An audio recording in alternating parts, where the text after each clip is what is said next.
Welcome back to investor. ഇന്നത്തെ എപ്പിസോഡിൽ ഒരു കമ്പനിയുടെ സ്റ്റോക്ക് പ്രൈസിനെ പറ്റി നിങ്ങൾ അറിഞ്ഞിരിക്കേണ്ട 9 കാര്യങ്ങളാണ് ഞാൻ പറയാൻ പോകുന്നത്. ഇതൊരു സിമ്പിൾ ടോപ്പിക്കാണെന്ന് എനിക്കറിയാം, പക്ഷേ എനിക്ക് തോന്നുന്നു ഇത് പറയേണ്ടത് അത്യാവശ്യമാണെന്ന്. കാരണം എനിക്ക് വരുന്ന ക്വയറീസിനെ ബേസ് ചെയ്തിട്ടാണ് ഞാൻ ഈ ടോപ്പിക്ക് സെലക്ട് ചെയ്തിരിക്കുന്നത്. ആ ക്വയറീസ് ഒക്കെ കാണുമ്പം ഈസിയായിട്ട് മനസ്സിലാക്കാൻ പറ്റുന്ന ഒരു കാര്യം എന്ന് പറഞ്ഞാൽ ഇപ്പോഴും മെജോറിറ്റി റീറ്റെയിൽ ഇൻവെസ്റ്റേഴ്സിനും ഒരു കമ്പനിയുടെ സ്റ്റോക്ക് പ്രൈസും മാർക്കറ്റ് ക്യാപിറ്റലൈസേഷനും തമ്മിലുള്ള കണക്ഷൻ എന്താണെന്ന് കറക്റ്റായിട്ട് അറിയത്തില്ല. മാർക്കറ്റ് ക്യാപിറ്റലൈസേഷനെ പറ്റി നിങ്ങൾ അറിഞ്ഞിരിക്കേണ്ട 18 കാര്യങ്ങൾ ഞാൻ ഓൾറെഡി ഷെയർ ചെയ്തിട്ടുണ്ടായിരുന്നു 2 എപ്പിസോഡ്സ് ആയിട്ട്. ആ എപ്പിസോഡ് കാണണമെന്നുണ്ടെങ്കിൽ ഈ വീഡിയോയുടെ ഡിസ്ക്രിപ്ഷൻ ചെക്ക് ചെയ്യുക, അല്ലെങ്കിൽ ലെഫ്റ്റിലുള്ള ഐ ബട്ടൺ ക്ലിക്ക് ചെയ്യുക. ആ 2 എപ്പിസോഡ്സിലും ഞാനൊരു സ്ലൈഡ് ഷോ യൂസ് ചെയ്തിട്ടാണ് ആ ടോപ്പിക്കിനെ പറ്റിയുള്ള 9 കാര്യങ്ങൾ ഷെയർ ചെയ്തിരുന്നത്. പക്ഷേ ഇന്നത്തെ എപ്പിസോഡിൽ ഞാനൊരു കമ്പനിയുടെ സ്റ്റോക്ക് പ്രൈസിനെ പറ്റി നിങ്ങൾ അറിഞ്ഞിരിക്കേണ്ട 9 കാര്യങ്ങൾ ഹൈലൈറ്റ് ചെയ്ത് തരാനായിട്ട് ഞാനൊരു ഫൈനാൻഷ്യൽ പോർട്ടലാണ് യൂസ് ചെയ്തിരിക്കുന്നത്. ആദ്യം തന്നെ ഒരു കമ്പനിയുടെ സ്റ്റോക്ക് പ്രൈസ് എന്ന് പറഞ്ഞാൽ എന്താണെന്നാണ് മനസ്സിലാക്കേണ്ടത്. ഇപ്പം നിങ്ങൾ സ്ക്രീനിൽ കാണുന്നതാണ് ബർഗർ കിങ് ഇന്ത്യയുടെ കറണ്ട് സ്റ്റോക്ക് പ്രൈസ്. ഇതിൽ നിങ്ങൾക്ക് കാണാൻ പറ്റും NSEയിൽ ഇതിൻ്റെ പ്രൈസ് 177 രൂപ 70 പൈസയാണ്. BSEയിലാണെങ്കിൽ 177 രൂപ 75 പൈസയുമാണ്. അതായത് 5 പൈസയുടെ ഡിഫറൻസ് ഉണ്ട് ഈ എക്സ്ചേഞ്ചുകളിൽ. ഇനി അതുകൊണ്ട് എന്താണ് ഉദ്ദേശിക്കുന്നതെന്ന് മനസ്സിലാക്കണമെന്നുണ്ടെങ്കിൽ നിങ്ങൾ നിങ്ങളുടെ ലോക്കൽ മാർക്കറ്റ് പ്രൈസിനെ പറ്റി ആലോചിച്ചാൽ മതി. അതായത് നിങ്ങൾ വെജിറ്റബിൾസ് വാങ്ങിക്കുന്നത് ഒരു ലോക്കൽ മാർക്കറ്റിൽ നിന്നാണെങ്കിൽ അവിടെ ഒരു പ്രൈസ് ആയിരിക്കാം. ഇനി കുറച്ചും കൂടെ മാറിയിട്ട് വേറൊരു മാർക്കറ്റിൽ നിന്ന് വാങ്ങിക്കുകയാണെങ്കിൽ ആ വെജിറ്റബിളിന് തന്നെ ചിലപ്പം വേറൊരു പ്രൈസ് ആയിരിക്കാം. ചിലപ്പം ചെറിയ ഡിഫറൻസേ പ്രൈസിന് കാണത്തുള്ളൂ, ചിലപ്പം ഡബിൾ ആയിരിക്കാം, അല്ലെങ്കിൽ ചിലപ്പം ഭയങ്കര വ്യത്യാസം കാണുമായിരിക്കാം. പക്ഷേ അതിൽ ഏത് മാർക്കറ്റിൽ നിന്ന് വാങ്ങിച്ചാലും നിങ്ങൾ വാങ്ങിക്കുന്ന സാധനം ഏകദേശം സെയിം തന്നെ ആയിരിക്കും. അതുപോലെ തന്നെയാണ് സ്റ്റോക്ക് എക്സ്ചേഞ്ചുകളിലും സംഭവിക്കുന്നത്. നിങ്ങൾക്ക് ഇപ്പം ABC എന്ന് പറഞ്ഞൊരു കമ്പനിയുടെ സ്റ്റോക്കാണ് വാങ്ങിക്കേണ്ടതെന്നുണ്ടെങ്കിൽ അത് NSE യൂസ് ചെയ്ത് വാങ്ങിക്കാം, അല്ലെങ്കിൽ BSE യൂസ് ചെയ്ത് വാങ്ങിക്കാം. ഇതിൽ ഏതിലൂടെ വാങ്ങിച്ചാലും നിങ്ങൾക്ക് കിട്ടുന്നത് സെയിം സാധനം തന്നെയാണ്. ഇനി ആ പ്രൈസ് ഡിഫറൻസ് വരുന്നത് എന്തുകൊണ്ടാണെന്ന് ചോദിച്ചാൽ പ്യുവർ ഡിമാൻഡ് ആൻഡ് സപ്ലൈ ആണ്. ഇനി ബർഗർ കിങ്ങിൻ്റെ ഈ കറണ്ട് മാർക്കറ്റ് പ്രൈസ് ആയ 177.7 റുപ്പീസ് എങ്ങനെയാണ് വന്നതെന്നാണ് ഞാൻ കാണിച്ചു തരാൻ പോകുന്നത്. അത് മനസ്സിലാക്കണമെന്നുണ്ടെങ്കിൽ ആദ്യം ഒരു കമ്പനിയുടെ ഫേസ് വാല്യൂ എന്താണെന്നാണ് അറിയേണ്ടത്. അതിപ്പോൾ ഓൾമോസ്റ്റ് എല്ലാ ഫൈനാൻഷ്യൽ പോർട്ടലിലും ഓരോ കമ്പനിയുടെ ഫേസ് വാല്യൂം കാണിച്ചിട്ടുണ്ട്. ഞാനിപ്പം സെലക്ട് ചെയ്തിരിക്കുന്നത് ബർഗർ കിങ് ഇന്ത്യയുടെ സ്റ്റോക്കാണ്. അതിപ്പോൾ ഞാൻ എടുത്തിരിക്കുന്നത് മണി കൺട്രോളിൽ നിന്നുള്ള സ്ക്രീൻഷോട്ടുകളാണ്. സോ ഇതിൽ നിങ്ങൾക്ക് കാണാൻ പറ്റും ടോപ്പിൽ മണി കൺട്രോളിൽ ഓരോ സ്റ്റോക്കിൻ്റെയും സ്റ്റോക്ക് പ്രൈസും ഡെയിലി ചാർട്ടും അതുപോലെ 52 വീക്ക് ഹൈയും ലോ എല്ലാം കാണിച്ചിട്ടുണ്ട്. ഇനി സ്ക്രോൾ ചെയ്യുമ്പോഴത്തേക്ക് നിങ്ങൾക്ക് കാണാൻ പറ്റും ഫേസ് വാല്യൂ. ഇപ്പം ബർഗർ കിങ്ങിൻ്റെ കേസിലാണെങ്കിൽ നിങ്ങൾക്ക് കാണാൻ പറ്റും ഫേസ് വാല്യൂ 10 രൂപയാണ്. ഇനി അതുകൊണ്ട് എന്താണ് ഉദ്ദേശിക്കുന്നതെന്ന് ചോദിച്ചാൽ ഒരു കമ്പനിയുടെ IPO ടൈമിൽ നമ്മൾ ആ കമ്പനിയുടെ ഫേസ് വാല്യൂവിൻ്റെ പ്രീമിയമാണ് നമ്മൾ IPO പ്രൈസായിട്ട് കൊടുക്കുന്നത്. ഇപ്പം ബർഗർ കിങ്ങിൻ്റെ കേസിൽ ഇപ്പം ഫേസ് വാല്യൂ 10 രൂപയാണ്. ഇനി അവരുടെ IPO പ്രൈസ് എന്ന് പറഞ്ഞാൽ 60 റുപ്പീസ് അറൗണ്ട് ആയിരുന്നു. സോ അതിനർത്ഥം ബർഗർ കിങ്ങിൻ്റെ ഓണേഴ്സ് കോൺട്രിബ്യൂട്ട് ചെയ്തിരിക്കുന്ന ഓരോ 10 രൂപയ്ക്കും നമ്മൾ കൊടുക്കുന്ന പ്രൈസ് എന്ന് പറഞ്ഞാൽ 60 രൂപയാണ്. അതായത് 50 റുപ്പീസ് അപ്പോൾ അവിടെ പ്രീമിയം ആണ്. അതായത് പ്രൊമോട്ടേഴ്സ് ഇൻവെസ്റ്റ് ചെയ്തിരിക്കുന്ന ഓരോ 10 രൂപയ്ക്കും അവർക്ക് തിരിച്ച് റിട്ടേൺ ആയിട്ട് കിട്ടുന്നത് 60 രൂപയാണ്. ഫേസ് വാല്യൂവും സ്റ്റോക്ക് പ്രൈസും കുറച്ചും കൂടെ സിംപ്ലിഫൈ ചെയ്യാനായിട്ട് ഞാനൊരു റിയൽ ലൈഫ് എക്സാമ്പിൾ എടുക്കുകയാണ്. ഇത് ഞാൻ കോഫൗണ്ട് ചെയ്ത ഒരു കമ്പനിയാണ്. സോ നിങ്ങൾക്ക് കാണാൻ പറ്റും ഇതിൽ ഓതറൈസ്ഡ് ക്യാപിറ്റൽ എന്ന് പറഞ്ഞാൽ 1 lakh റുപ്പീസാണ്. അതുപോലെ പെയ്ഡ് അപ്പ് ക്യാപിറ്റൽ എന്ന് പറഞ്ഞാൽ എഗെയിൻ 1 lakh റുപ്പീസാണ്. ഓതറൈസ്ഡ് ക്യാപിറ്റൽ എന്ന് പറഞ്ഞാൽ ഈ കമ്പനിയുടെ പ്രൊമോട്ടേഴ്സിന് എത്ര രൂപയുടെ ഷെയർസ് മാക്സിമം ഇഷ്യൂ ചെയ്യാവുന്നതാണ്. ഇനി പെയ്ഡ് അപ്പ് ക്യാപിറ്റൽ എന്ന് പറഞ്ഞാൽ എത്ര രൂപയുടെ ഷെയർസ് ഇഷ്യൂ ചെയ്യാൻ അനുവദിച്ചിട്ടുണ്ടോ അതിൻ്റെ എത്ര ഇഷ്യൂ ചെയ്തിട്ടുണ്ടെന്ന് സൂചിപ്പിക്കുന്ന ഒരു ഫിഗറാണ് പെയ്ഡ് അപ്പ് ക്യാപിറ്റൽ എന്ന് പറഞ്ഞാൽ. സോ നിങ്ങൾക്ക് കാണാൻ പറ്റും ഈ കേസിൽ അത് ഓതറൈസ്ഡ് ക്യാപിറ്റലും പെയ്ഡ് അപ്പ് ക്യാപിറ്റലും 1 lakh റുപ്പീസ് തന്നെയാണ്. അതായത് ഈ കമ്പനി ഫോം ചെയ്യാനായിട്ട് 1 ലക്ഷം രൂപയുടെ ഷെയർസ് ഇഷ്യൂ ചെയ്തിട്ടുണ്ട്, അതെല്ലാം സബ്സ്ക്രൈബ് ചെയ്തിട്ടുമുണ്ട്, അതായത് അതെല്ലാം വിറ്റിട്ടുമുണ്ട്. ഇനി ഈ ഡേറ്റ എന്ന് പറഞ്ഞാൽ കമ്പനി ഫോം ചെയ്ത സമയത്തുള്ള ഡേറ്റയാണ്. അത് കഴിഞ്ഞിട്ട് കമ്പനി എക്സ്പാൻഡ് ചെയ്തിട്ടുണ്ട്. സോ നിങ്ങൾക്ക് കാണാൻ പറ്റും എഗെയിൻ ഓതറൈസ് ക്യാപിറ്റൽ അപ്പം 10 lakh റുപ്പീസായി, അതിൽ പെയ്ഡ് അപ്പ് ക്യാപിറ്റൽ എന്ന് പറഞ്ഞാൽ 6 lakh റുപ്പീസുമായി. അതായത് ഈ കമ്പനിയുടെ ലേറ്റസ്റ്റ് ഡേറ്റ അനുസരിച്ചിട്ട് ഈ കമ്പനിക്ക് 10 ലക്ഷം രൂപയുടെ ഷെയർസ് ഇഷ്യൂ ചെയ്യാനുള്ള പെർമിഷൻ ഉണ്ട്, അതിൽ 6 lakh റുപ്പീസിനുള്ള ഷെയർസ് ഇഷ്യൂ ചെയ്തിട്ടുമുണ്ട്. ഞാൻ പക്ഷേ ഫേസ് വാല്യൂ എക്സ്പ്ലെയിൻ ചെയ്യാനായിട്ട് ഈ ലേറ്റസ്റ്റ് ഡേറ്റ അല്ല എടുക്കുന്നത്, നേരത്തെ കാണിച്ച ഡേറ്റ തന്നെയാണ് എക്സാമ്പിളായിട്ട് എടുക്കുന്നത്. സോ നമുക്ക് അസ്യൂം ചെയ്യാം കമ്പനിയുടെ ഓതറൈസ് ക്യാപിറ്റൽ എന്ന് പറഞ്ഞാൽ 1 lakh റുപ്പീസാണ്, അതുപോലെ പെയ്ഡ് അപ്പ് ക്യാപിറ്റൽ എന്ന് പറഞ്ഞാൽ എഗെയിൻ 1 lakh റുപ്പീസ് തന്നെയാണ്. ഇനിയും ഈ കമ്പനി ഇഷ്യൂ ചെയ്തിരിക്കുന്നത് 1000 ഷെയർസ് ആണ്. അതിൽ ഓരോ ഷെയറിൻ്റെയും വാല്യൂ എന്ന് പറഞ്ഞാൽ 100 റുപ്പീസാണ്. അങ്ങനെയാണ് പെയ്ഡ് അപ്പ് ക്യാപിറ്റൽ 1 lakh റുപ്പീസായിട്ട് വന്നത്. ഇനി ഈ ഡേറ്റ എന്ന് പറഞ്ഞാൽ 7 വർഷം മുമ്പുള്ള ഡേറ്റയാണ്. അതായത് കമ്പനി ഫോം ചെയ്യാൻ വേണ്ടിയിട്ടാണ് 1000 ഷെയർസ് ഇഷ്യൂ ചെയ്തത്. അതിൽ ഓരോ ഷെയറിൻ്റെ വാല്യൂ ആണ് 100 റുപ്പീസ്. ഇനിയും ഇന്നിപ്പം ഈ കമ്പനിയുടെ വാല്യൂ എന്ന് പറഞ്ഞാൽ ലെറ്റ്സ് സേ ഇപ്പം പ്രോഫിറ്റ്സ് ആയിട്ട് ഈ കമ്പനി ഓരോ വർഷവും 10 ലക്ഷം രൂപ ജനറേറ്റ് ചെയ്യുന്നുണ്ടെന്ന് വിചാരിച്ചു. അങ്ങനെയാണെങ്കിൽ ഈ കമ്പനിയുടെ ഒരു ഇപ്പോഴത്തെ കറണ്ട് വാല്യൂ എന്ന് പറഞ്ഞാൽ നമുക്ക് 1 crore ആയിട്ട് കൺസിഡർ ചെയ്യാം.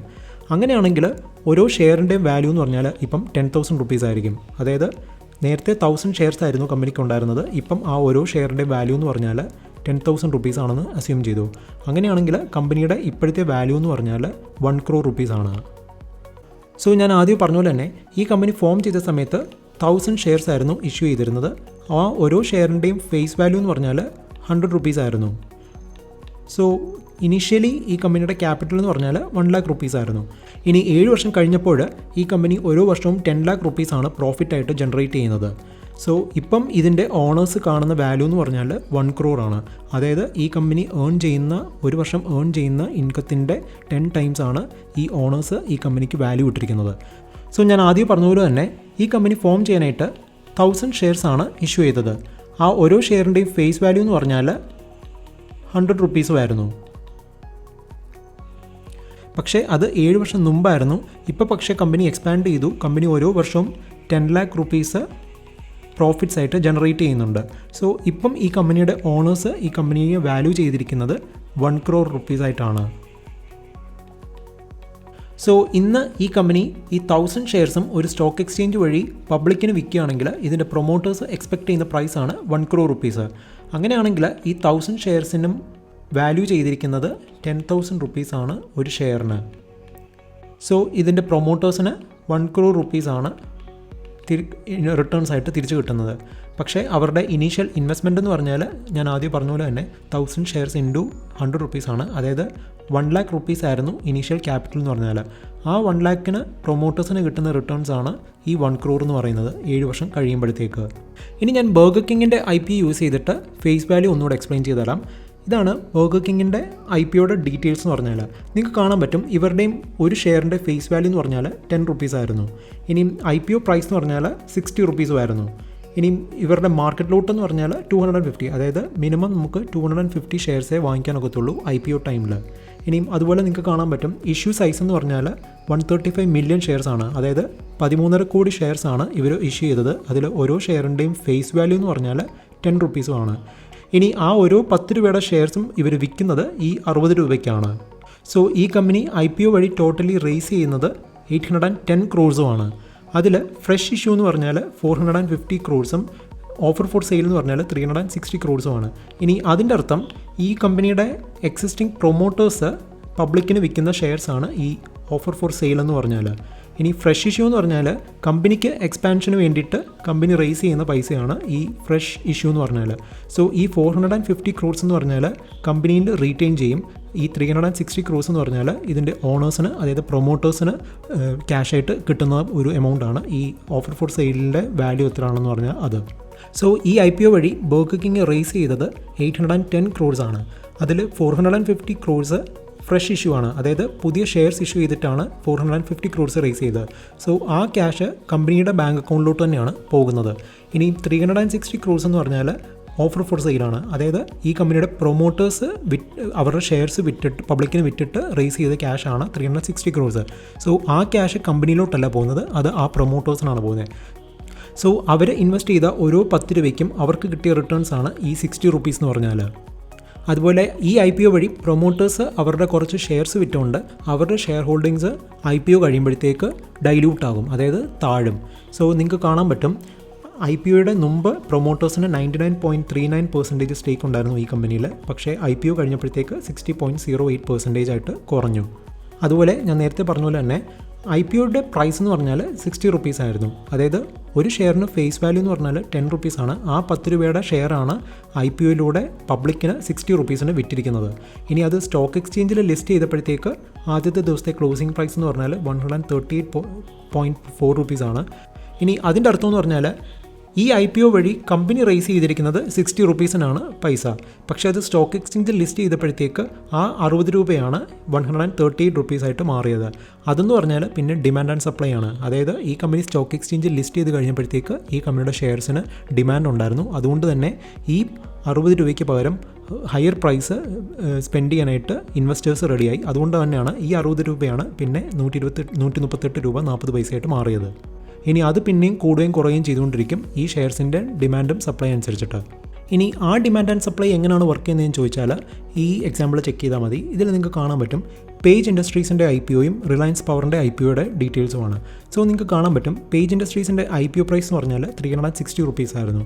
ഇനി റിലയൻസ് പവറിൻ്റെ IPO പ്രൈസ് എന്ന് പറഞ്ഞാൽ 450 റുപ്പീസും ആയിരുന്നു. ഈ രണ്ട് കമ്പനിയുടെയും ഫേസ് വാല്യൂ എന്ന് പറഞ്ഞാൽ 10 റുപ്പീസും ആണ്. സോ പേജ് ഇൻഡസ്ട്രീസ് അവരുടെ ഓരോ ഷെയറും വിറ്റിരിക്കുന്നത് 360 റുപ്പീസിനാണ്. ഇനി റിലയൻസ് പവർ ആണെങ്കിൽ അവരുടെ ഓരോ ഷെയറും വിറ്റിരിക്കുന്നത് 450 റുപ്പീസിനുമാണ്. ഇനി അത് സ്റ്റോക്ക് എക്സ്ചേഞ്ചിൽ ലിസ്റ്റ് ചെയ്തപ്പോഴത്തേക്ക് നിങ്ങൾക്ക് കാണാൻ പറ്റും പേജ് ഇൻഡസ്ട്രീസിൻ്റെ IPO പ്രൈസ് എന്ന് പറഞ്ഞാൽ 360 റുപ്പീസ് ആയിരുന്നു. പക്ഷേ സ്റ്റോക്ക് എക്സ്ചേഞ്ചിൽ ലിസ്റ്റ് ചെയ്തിട്ട് അന്നത്തെ ദിവസം ക്ലോസ് ചെയ്തിരിക്കുന്നത് 280 റുപ്പീസിനാണ്. അതായത് IPO പ്രൈസിൽ താഴെയാണ് പേജ് ഇൻഡസ്ട്രീസിൻ്റെ സ്റ്റോക്ക് ലിസ്റ്റ് ചെയ്തിരിക്കുന്നത് BSEയിലും NSEയിലും. അതുപോലെ റിലയൻസ് പവറിൻ്റെ കേസിലും നിങ്ങൾക്ക് കാണാൻ പറ്റും IPO പ്രൈസ് എന്ന് പറഞ്ഞാൽ 450 റുപ്പീസ് ആയിരുന്നു. പക്ഷേ സ്റ്റോക്ക് എക്സ്ചേഞ്ചിൽ ലിസ്റ്റ് ചെയ്തപ്പോഴത്തേക്ക് അത് 372 രൂപയായി. ഇനി ഈ രണ്ട് കമ്പനിയും ഞാൻ സെലക്ട് ചെയ്യാൻ കാരണം പേജ് ഇൻഡസ്ട്രീസിൻ്റെ IPO 1.44x ടൈംസേ സബ്സ്ക്രൈബ് ചെയ്തിട്ടുണ്ടായിരുന്നുള്ളൂ IPO ടൈമിൽ. അതായത് പേജ് ഇൻഡസ്ട്രീസിൻ്റെ IPOയ്ക്ക് വലിയ ഡിമാൻഡ് ഇല്ലായിരുന്നു. അതുകൊണ്ട് തന്നെയാണ് ആ സ്റ്റോക്ക് ലിസ്റ്റ് ചെയ്തപ്പം ഡിസ്കൗണ്ടിൽ ലിസ്റ്റ് ചെയ്തത്. ഇനി റിലയൻസ് പവറിൻ്റെ IPOയ്ക്കായിരുന്നെങ്കിൽ ഹ്യൂജ് ഡിമാൻഡ് തന്നെയായിരുന്നു. പേജ് ഇൻഡസ്ട്രീസിൻ്റെ IPO 1.44x ടൈംസ് ആണ് സബ്സ്ക്രൈബ് ചെയ്തത്. പക്ഷേ റിലയൻസ് പവറിൻ്റെ IPO ആണെങ്കിൽ 73 ടൈംസ് ആണ് ഓവർ സബ്സ്ക്രൈബ് ചെയ്തത്. ഇനി ഈ രണ്ട് സ്റ്റോക്ക് ഞാൻ സെലക്ട് ചെയ്യാൻ കാരണം നിങ്ങൾക്ക് ഈ സ്ക്രീൻ നോക്കുമ്പോൾ മനസ്സിലാകും. ഞാൻ ഓൾറെഡി പറഞ്ഞിരുന്നു പേജ് ഇൻഡസ്ട്രീസിൻ്റെ IPO പ്രൈസ് എന്ന് പറഞ്ഞാൽ 360 റുപ്പീസ് ആയിരുന്നു. അത് സ്റ്റോക്ക് എക്സ്ചേഞ്ചിൽ ലിസ്റ്റ് ചെയ്തപ്പോഴത്തേക്ക് 280 റുപ്പീസ് സംതിങ് ആവുകയും ചെയ്തു. പക്ഷേ ഇപ്പം നിങ്ങൾക്ക് കാണാൻ പറ്റും ആ 280 റുപ്പീസിൽ നിന്നാണ് ഇപ്പം 32,000 റുപ്പീസിലോട്ട് ഈ പേജ് ഇൻഡസ്ട്രീസിൻ്റെ സ്റ്റോക്ക് എത്തിയത്. ഇനി റിലയൻസ് പവർ ആണെങ്കിൽ ഞാൻ ഓൾറെഡി പറഞ്ഞിരുന്നു അവരുടെ IPOയ്ക്ക് ഭയങ്കര ഡിമാൻഡായിരുന്നു. 70 ടൈംസ് ഓവർ സബ്സ്ക്രൈബ് ചെയ്ത ഒരു സ്റ്റോക്കായിരുന്നു റിലയൻസ് പവറിൻ്റെ IPO എന്ന് പറഞ്ഞാൽ. പക്ഷേ അവരുടെ സ്റ്റോക്ക് പ്രൈസ് നോക്കുകയാണെങ്കിൽ നിങ്ങൾക്ക് കാണാൻ പറ്റും 450 റുപ്പീസ് IPO പ്രൈസ് ആയിരുന്നു. ലിസ്റ്റ് ചെയ്തപ്പോഴത്തേക്ക് 380 സംതിങ് ആയിരുന്നു. അത് കഴിഞ്ഞിട്ട് ഇപ്പം നിങ്ങൾക്ക് കാണാൻ പറ്റും 12 റുപ്പീസ് 80 പൈസയേ ഉള്ളൂ അവരുടെ ഒരു സ്റ്റോക്കിൻ്റെ വാല്യൂ എന്ന് പറഞ്ഞാൽ.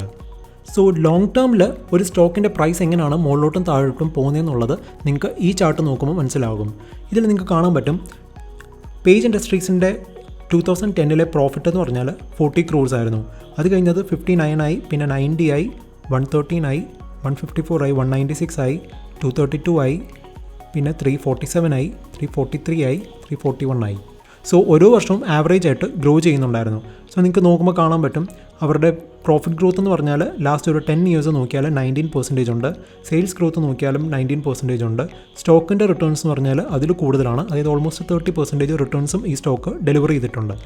അതായത് കമ്പനി പെർഫോം ചെയ്തുകൊണ്ട് തന്നെയാണ് സ്റ്റോക്ക് പ്രൈസും കൂടിയത്. പക്ഷേ അതിൽ ഒരു എക്സെപ്ഷൻ എന്ന് പറഞ്ഞാൽ കമ്പനി ഗ്രോ ചെയ്തതിനേക്കാൾ കൂടുതൽ റിട്ടേൺസാണ് അതിൻ്റെ സ്റ്റോക്ക് ഡെലിവർ ചെയ്തിരിക്കുന്നത്.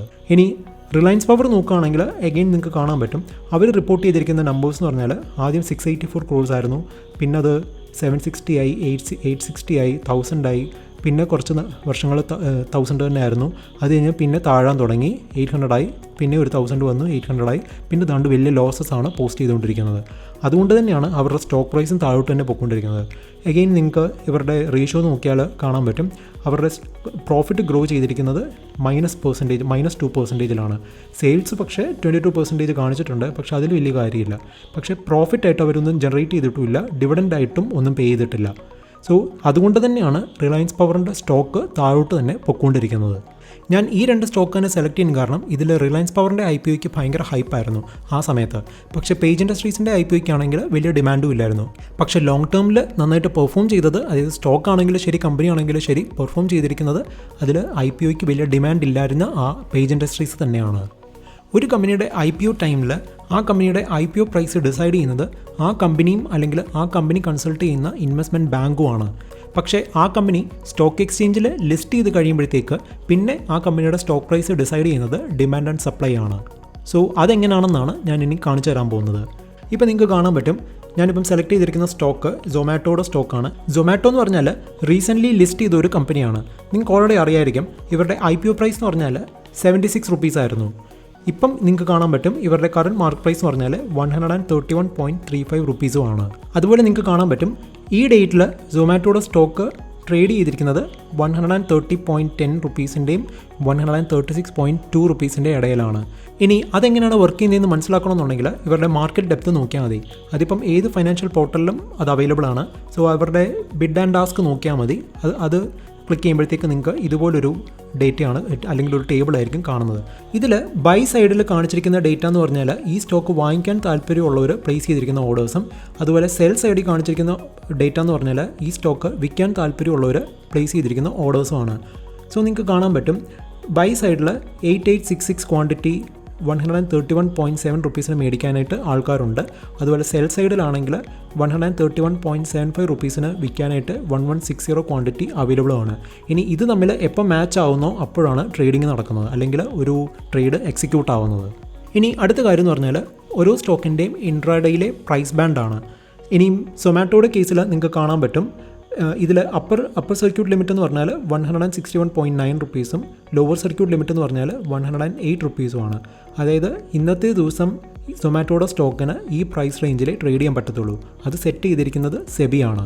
അതിൻ്റെ റേഞ്ച് എന്ന് പറഞ്ഞാൽ ഓരോ സ്റ്റോക്കിനും ഡിഫറൻ്റ് ആണ്. അതിപ്പം 5%, 10%, 20% ഒക്കെ ആയിരിക്കാം. അത് ഓരോ സ്റ്റോക്കിൻ്റെ ലിക്വിഡിറ്റി ബേസ് ചെയ്തിട്ടാണ് അത് ഡിസൈഡ് ചെയ്തിരിക്കുന്നത്. സോ സൊമാറ്റോയുടെ സ്റ്റോക്ക് ഇപ്പം 161.9 റുപ്പീസിലെത്തുകയാണെങ്കിൽ അതിനർത്ഥം ഈ സ്റ്റോക്ക് വാങ്ങിക്കാനായിട്ടേ ആൾക്കാരുള്ളൂ, വിൽക്കാൻ ആൾക്കാരില്ല എന്നുള്ളതാണ്. അതുപോലെ ഈ സ്റ്റോക്ക് ഇപ്പം 108 റുപ്പീസിലെത്തുകയാണെങ്കിൽ അതിനർത്ഥം ഈ സ്റ്റോക്ക് വിൽക്കാനേ ആൾക്കാരുള്ളൂ, വാങ്ങിക്കാൻ ആൾക്കാരില്ല എന്നുള്ളതാണ്. ഇനി അടുത്ത കാര്യം എന്ന് പറഞ്ഞാൽ ഒരു സ്റ്റോക്കിൻ്റെ പ്രൈസിനെ കുറിച്ചാണ്. ഇപ്പം നിങ്ങൾക്ക് ഓൾറെഡി അറിയായിരിക്കും സ്റ്റോക്ക് മാർക്കറ്റിൽ പല പ്രൈസ് റേഞ്ചിലുള്ള സ്റ്റോക്കുകൾ അവൈലബിൾ ആണ്. 1 രൂപയുടെ സ്റ്റോക്കുണ്ട്, 10 രൂപയുടെ സ്റ്റോക്കുണ്ട്, 5 രൂപയുടെ ഉണ്ട്, 1000 ഉണ്ട്, 10,000 ഉണ്ട്. പക്ഷേ 10 രൂപയുടെ ഒരു സ്റ്റോക്ക് ഒരിക്കലും 1000 രൂപയുടെ ഒരു സ്റ്റോക്കിനേക്കാളും ചീപ്പറാണെന്ന് നമുക്ക് സ്റ്റോക്ക് മാർക്കറ്റിൽ പറയാൻ പറ്റത്തില്ല. അത് മനസ്സിലാക്കണമെന്നുണ്ടെങ്കിൽ ഈ ഒരു ടേബിൾ നോക്കിയാൽ മതി. ഇതിൽ നിങ്ങൾക്ക് കാണാൻ പറ്റും പേജ് ഇൻഡസ്ട്രീസിൻ്റെ ഒരു സ്റ്റോക്കിൻ്റെ പ്രൈസ് എന്ന് പറഞ്ഞാൽ 32,000 റുപ്പീസ് വരും. ഇനി നെസ്ലയുടെ ഒരു സ്റ്റോക്കിൻ്റെ പ്രൈസ് എന്ന് പറഞ്ഞാൽ 18,000 റുപ്പീസും വരും. പക്ഷേ അതിനർത്ഥം പേജ് ഇൻഡസ്ട്രീസ് എന്ന് പറഞ്ഞാൽ നെസ്ലയേക്കാളും വലുതാണെന്നുള്ളതല്ല. കാരണം അവരുടെ മാർക്കറ്റ് ക്യാപിറ്റലൈസേഷൻ നോക്കുകയാണെങ്കിൽ നിങ്ങൾക്ക് കാണാൻ പറ്റും നെസ്ലയുടെ മാർക്കറ്റ് ക്യാപിറ്റലൈസേഷൻ എന്ന് പറഞ്ഞാൽ 1.73 lakh crores ഉണ്ട്. പക്ഷേ പേജ് ഇൻഡസ്ട്രീസിൻ്റെ ആണെങ്കിൽ 36,000 crores ഉള്ളൂ. അതായത് പേജ് ഇൻഡസ്ട്രീസിനേക്കാളും 5 ഇരട്ടി വലിയ കമ്പനിയാണ് നെസ്ലെ എന്ന് പറയുന്നത്. ഇനി അതുപോലെ ഹിന്ദുസ്ഥാൻ യൂണിലിവർ നോക്കുകയാണെങ്കിൽ നിങ്ങൾക്ക് എഗെയിൻ കാണാൻ പറ്റും ഹിന്ദുസ്ഥാൻ യൂണിലിവറിൻ്റെ പ്രൈസ് 2,300 രൂപയേ ഉള്ളൂ. പക്ഷേ അവരുടെ മാർക്കറ്റ് ക്യാപിറ്റലൈസേഷൻ എന്ന് പറഞ്ഞാൽ 5.5 lakh crores വരും. അതായത് ഹിന്ദുസ്ഥാൻ യൂണിലിവർ എന്ന് പറഞ്ഞാൽ നെസ്ലയേക്കാളും 2 times ബിഗറാണ്. എന്നിട്ടും അവരുടെ സ്റ്റോക്ക് പ്രൈസ് എന്ന് പറഞ്ഞാൽ 2,300 രൂപയേ ഉള്ളൂ. ഇനി ഈ 3 കമ്പനികളിൽ ഏറ്റവും ചീപ്പ് ഏതാണെന്ന് ചോദിച്ചാൽ നമുക്കൊരിക്കലും പറയാൻ പറ്റത്തില്ല ഹിന്ദുസ്ഥാൻ യൂണിലിവർ ആണെന്നുള്ളത്. പക്ഷേ ഒരു 2,500 രൂപയുണ്ടെങ്കിൽ നമുക്ക് ഹിന്ദുസ്ഥാൻ യൂണിലിവറിൻ്റെ ഒരു സ്റ്റോക്ക് വാങ്ങിക്കാൻ പറ്റും. പക്ഷേ 2,500 രൂപ ഉണ്ടെന്നുണ്ടെങ്കിൽ ഈ നെസ്ലയോ പേജ് ഇൻഡസ്ട്രീസോ നമുക്ക് വാങ്ങിക്കാൻ പറ്റത്തില്ല. പക്ഷേ മാർക്കറ്റ് ക്യാപിറ്റലൈസേഷൻ നോക്കുകയാണെങ്കിൽ നമുക്ക് പറയാൻ പറ്റും ഈ 3 കമ്പനികളിൽ ഏറ്റവും ചെറിയ കമ്പനി പേജ് ഇൻഡസ്ട്രീസ് ആണെന്നുള്ളത്. ഇനി പി മൾട്ടിപ്പിൾ നോക്കുകയാണെങ്കിൽ നിങ്ങൾക്ക് കാണാൻ പറ്റും ഈ 3 കമ്പനികളിൽ ഏറ്റവും കുറവ് ഹിന്ദുസ്ഥാൻ യൂണിലിവറിനാണ്. പക്ഷേ അതിനർത്ഥം എഗെയിൻ ഹിന്ദുസ്ഥാൻ യൂണിലിവർ മറ്റേ 2 കമ്പനിയേക്കാളും ചീപ്പാണെന്നുള്ളതല്ല. മറ്റേ കമ്പനിക്കാണ് ഹിന്ദുസ്ഥാൻ യൂണിലിവറിനേക്കാളും ഗ്രോത്ത് കൂടുതലെങ്കിൽ ആ കമ്പനീസിൽ ഏതെങ്കിലും ഒന്നായിരിക്കാം ചിലപ്പം ഹിന്ദുസ്ഥാൻ യൂണിലിവറിനേക്കാളും ചീപ്പ് സ്റ്റോക്ക് എന്ന് പറഞ്ഞാൽ. മാത്രമല്ല നമ്മൾ കമ്പയർ ചെയ്യുമ്പോഴത്തേക്ക് ഒരേ സെക്ടറിലുള്ള കമ്പനീസ് തമ്മിലാണ് കമ്പയർ ചെയ്യേണ്ടത്. ഇതിൽ ഹിന്ദുസ്ഥാൻ യൂണിലിവറും നെസ്ലയും ഏകദേശം സെയിം സെക്ടറാണ്. പക്ഷേ പേജ് ഇൻഡസ്ട്രീസ് എന്ന് പറഞ്ഞാൽ വേറൊരു സെക്ടറാണ്. സോ ആ സെക്ടറിലുള്ള കമ്പനീസായിട്ട് വേണം കമ്പയർ ചെയ്യാനായിട്ട്. അതും മാർക്കറ്റ് ക്യാപിറ്റലൈസേഷനും പ്രോഫിറ്റും ബേസ് ചെയ്തിട്ട് വേണം കമ്പയർ ചെയ്യാനായിട്ട്. അല്ലാതെ സ്റ്റോക്ക് പ്രൈസ് മാത്രം ബേസ് ചെയ്തിട്ടല്ല 2 കമ്പനീസ് തമ്മിൽ കമ്പയർ ചെയ്യേണ്ടത്. സോ ഒരേ സെക്ടറിലുള്ള കമ്പനീസ് തമ്മിൽ കമ്പയർ ചെയ്യുമ്പോഴത്തേക്ക് നമ്മൾ അവരുടെ മാർക്കറ്റ് ക്യാപിറ്റലൈസേഷനാണ് യൂസ് ചെയ്യേണ്ടത്. നിങ്ങൾക്ക് കാണാൻ പറ്റും ഇതിൽ 7 കമ്പനീസ് ഉണ്ട്. ഇതെല്ലാം IT കമ്പനീസാണ്. അപ്പം അതിൻ്റെ എല്ലാം മാർക്കറ്റ് ക്യാപിറ്റലൈസേഷൻ ഇവിടെ കാണിച്ചിട്ടുണ്ട്. സോ ഇത് നോക്കുമ്പോൾ നിങ്ങൾക്ക് മനസ്സിലാക്കാൻ പറ്റും TCS ആണ് ഏറ്റവും വലിയ കമ്പനി. അതായത് മാർക്കറ്റ് ക്യാപിറ്റലൈസേഷൻ വെച്ച് നോക്കുമ്പോഴത്തേക്ക് ഏറ്റവും വലിയ കമ്പനി എന്ന് പറഞ്ഞാൽ TCS ആണ്. ഇനിയും ഏറ്റവും ചെറിയ കമ്പനി എന്ന് പറഞ്ഞാൽ റോൾട്ട ഇന്ത്യ എന്ന് പറഞ്ഞ കമ്പനിയുമാണ്. ഇനിയും അവരുടെ സ്റ്റോക്ക് പ്രൈസ് നോക്കുകയാണെങ്കിൽ നിങ്ങൾക്ക് കാണാൻ പറ്റും റോൾട്ടയുടെ സ്റ്റോക്കിന് 6 രൂപയേ ഉള്ളൂ. TCSന് 3,000 റുപ്പീസാണ്. ഇൻഫോസിസിന് 1,600 റുപ്പീസാണ്. മാസ്ട്രിക് എന്ന് പറഞ്ഞ കമ്പനിക്കാണെങ്കിൽ 2,400 റുപ്പീസുമാണ്. പക്ഷേ ഇനി മാർക്കറ്റ് ക്യാപിറ്റലൈസേഷൻ നോക്കുകയാണെങ്കിൽ നിങ്ങൾക്ക് കാണാൻ പറ്റും ഇൻഫോസിസിനെക്കാട്ടിലും ചെറിയ കമ്പനിയാണ് മാസ്ട്രിക് എന്ന് പറഞ്ഞാൽ. പക്ഷേ സ്റ്റോക്ക് പ്രൈസ് നോക്കുകയാണെങ്കിൽ ഇൻഫോസിസിനെക്കാട്ടിലും വലിയ കമ്പനിയാണ് മാസ്ട്രിക് എന്ന് പറഞ്ഞാൽ. ഈ ടേബിൾ നോക്കുമ്പോൾ നിങ്ങൾക്ക് മനസ്സിലാക്കാൻ പറ്റും ഇൻഫോസിസിൻ്റെ മാർക്കറ്റ് ക്യാപിറ്റലൈസേഷൻ എന്ന് പറഞ്ഞാൽ 7 lakh crores വരും. ഇനി മാസ്ട്രിക്കിൻ്റെ മാർക്കറ്റ് ക്യാപിറ്റലൈസേഷൻ എന്ന് പറഞ്ഞാൽ 6,000 crores ഉള്ളൂ. പക്ഷേ സ്റ്റോക്ക് പ്രൈസ് നോക്കുകയാണെങ്കിൽ ഇൻഫോസിസിൻ്റെ സ്റ്റോക്ക് പ്രൈസിനേക്കാളും കൂടുതലാണ് മാസ്ട്രിക്കിൻ്റെ സ്റ്റോക്ക് പ്രൈസ് എന്ന് പറഞ്ഞാൽ. പക്ഷേ മാർക്കറ്റ് ക്യാപിറ്റലൈസേഷൻ നോക്കുകയാണെങ്കിൽ നമുക്ക് മനസ്സിലാക്കാൻ പറ്റും മാസ്ട്രിക്കിനേക്കാളും 100 ഇരട്ടി വലിയ കമ്പനിയാണ് ഇൻഫോസിസ് എന്ന് പറഞ്ഞാൽ. ഇനി അടുത്ത കാര്യം എന്ന് പറഞ്ഞാൽ ഒരു സ്റ്റോക്കിൻ്റെ ഇൻട്രാഡേ പ്രൈസ് റേഞ്ചും അതുപോലെ അതിൻ്റെ 52 week പ്രൈസ് റേഞ്ചിൻ്റെയും സിഗ്നിഫിക്കൻസ് എന്താണെന്നുള്ളതാണ്. അത് പറഞ്ഞു തരാനായിട്ട് ഞാൻ എഗെയിൻ ബർഗർ കിങ്ങിൻ്റെ സ്റ്റോക്ക് ഡീറ്റെയിൽസ് ആണ് എടുത്തിരിക്കുന്നത്. സോ നിങ്ങൾക്ക് കാണാൻ പറ്റും ബർഗർ കിങ്ങിൻ്റെ കറണ്ട് മാർക്ക് പ്രൈസ് എന്ന് പറഞ്ഞാൽ 177.7 റുപ്പീസാണ്. ഇനി അവരുടെ ഇൻട്രാഡേ പ്രൈസ് റേഞ്ച് എന്ന് പറഞ്ഞാൽ 176.75 റുപ്പീസും 186.7 റുപ്പീസുമാണ്. അതുപോലെ അവരുടെ 52 വീക്ക് റേഞ്ച് എന്ന് പറഞ്ഞാൽ 60 റുപ്പീസായ IPO പ്രൈസും പിന്നെ 213.82 ആണ്. ഇനി ഈ 52 വീക്ക് റേഞ്ചിൻ്റെ ഒരു സിഗ്നിഫിക്കൻസ് എന്താണെന്ന് ചോദിച്ചാൽ അത് മിക്ക ട്രേഡേഴ്സും ഒരു റെഫറൻസിന് വേണ്ടിയിട്ടാണ് യൂസ് ചെയ്യുന്നത്. സോ ട്രേഡേഴ്സ് വിശ്വസിക്കുന്നത് ഒരു സ്റ്റോക്ക് ഇപ്പം അതിൻ്റെ 52 വീക്ക് ഹൈയിലെത്തുകയാണെങ്കിൽ അതിൻ്റെ മൊമെൻറ്റം അനുസരിച്ചിട്ട് അത് പുതിയ ഹൈയിലോട്ട് പോകാനുള്ള ചാൻസ് കൂടുതലാണ്. അതുപോലെ ഒരു സ്റ്റോക്ക് ഇപ്പം 52 വീക്ക് ലോയിലാണ് എത്തുന്നതെന്നുണ്ടെങ്കിൽ അതിൻ്റെ മൊമെൻറ്റം അനുസരിച്ചിട്ട് അത് വീണ്ടും പുതിയ ലോസ് ക്രിയേറ്റ് ചെയ്യാനാണ് ചാൻസ് കൂടുതലെന്നാണ് അവർ വിശ്വസിക്കുന്നത്. ഇനിയും ഇൻവെസ്റ്റേഴ്സ് ആണെങ്കിൽ നല്ലൊരു കമ്പനി അതിൻ്റെ 52 വീക്ക് ലോയിലെത്തുമ്പോഴത്തേക്ക് കൂടുതൽ വാങ്ങിക്കാൻ നോക്കും.